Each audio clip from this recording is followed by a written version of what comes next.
नमस्कार मित्रों, शारदीय नवरात्र पर्व की आप सभी को ढेर सारी शुभकामनाएं। जैसे कि आप जानते हैं कि नवरात्रियों का अभी पर्व शुरू हो चुका है। इसमें हम सभी लोग व्रत रख करके माँ दुर्गा के 9 रूपों की पूजा करते हैं।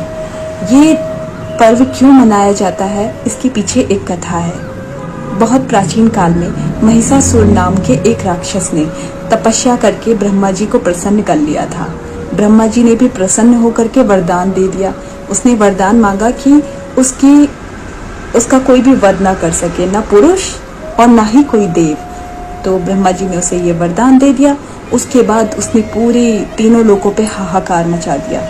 सारे देवताओं के साथ जब उसका युद्ध हुआ तो देवता जब युद्ध में हारने लगे तो उन्होंने माँ दुर्गा का आह्वान किया और कहा कि इस राक्षस के आतंक से हमें मुक्ति दिलाइए। इस प्रकार से माँ प्रकट हुई और 9 दिन तक महिषासुर और माँ के बीच युद्ध चला। 10वें दिन महिषासुर मारा गया और इस प्रकार से उस क्रूर राक्षस के आतंक से सभी को मुक्ति मिली। उसी विजय उत्सव के रूप में शारदीय नवरात्र के रूप में माँ के 9 रूपों की पूजा की जाती है और व्रत रखा जाता है। इस प्रकार से शारदीय नवरात्र पर्व मनाया जाता है। नवरात्रि के प्रथम दिवस माँ दुर्गा को शैलपुत्री रूप में पूजा जाता है। हिमालय के घर में पुत्री रूप में जन्म होने के कारण माँ को शैलपुत्री कहा गया है। वृषभ इनका वाहन है, इसीलिए इन्हें वृषारूढ़ा भी कहा जाता है।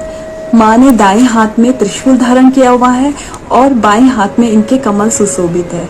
माँ दुर्गा का ये प्रथम रूप है और इन्हें सती भी कहा जाता है। इनकी एक मार्मिक कथा भी है। एक बार माता सती के पिता प्रजापति दक्ष ने एक विशाल यज्ञ का आयोजन किया। उसमें सभी देवताओं को बुलाया गया, नहीं बुलाया गया तो केवल शंकर जी को। माता सती मायके जाने के लिए विकल हो उठी तो शंकर जी ने उन्हें समझाया कि जब हमें निमंत्रण ही नहीं है तो हमें वहां पर नहीं जाना चाहिए, यह उचित नहीं होगा।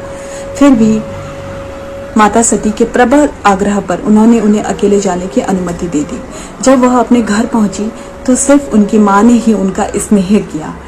बहनों की बातों में व्यंग्य था, उपहास था और हर जगह शंकर भगवान का तिरस्कार हो रहा था। उनके पिता ने भी उन पर कटाक्ष किया।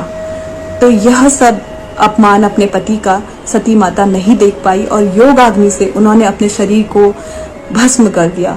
यह दारुण कष्ट भगवान से झेल नहीं पाए, सहन नहीं कर पाए और उन्होंने उस यज्ञ का विध्वंस कर दिया।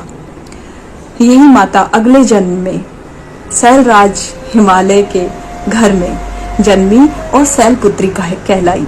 इन्हीं को पार्वती और सती और हेमवती भी कहा जाता है।